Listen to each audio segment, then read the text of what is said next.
it is much difficult for a migrant, someone who did not grow up here, like I did. I grew up in India, I did my schooling in India.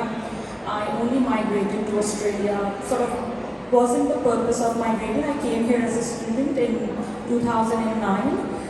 So it hasn't been many years, but I think what kept us going is our strength. I think as Indians, we've got that in ourselves. And I think as a woman, for me, it was very important to prove myself. I think prove my relatives wrong.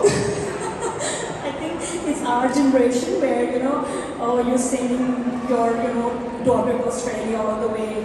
What is she gonna do? Why can't we have universities here?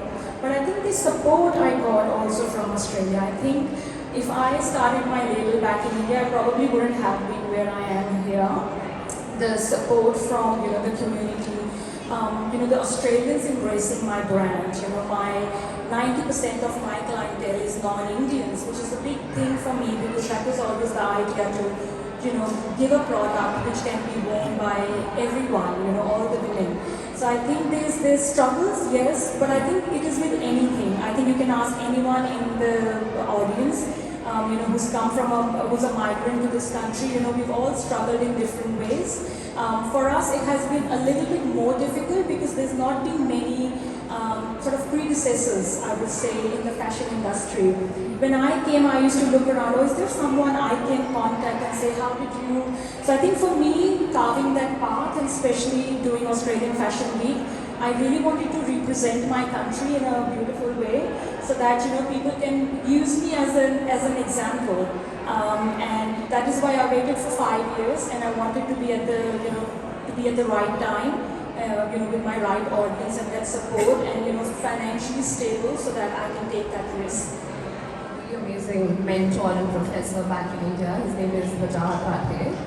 He used to tell me that if you're a designer, you should design to solve a problem. Otherwise, you're an artist. And that really stayed with me. He said this thing like 10 years ago. And I have a true example here, who's KUDRAT, and she is the first Indian to present at Australia Fashion Week in Sydney. And she carved the way for all of us. So she actually solved a big, big problem for the entire community. So I think just stay passionate, be dedicated for your work, because it will really speak up at the end. And this fashion has a much more larger volume. You can say so many things with your creativity and work.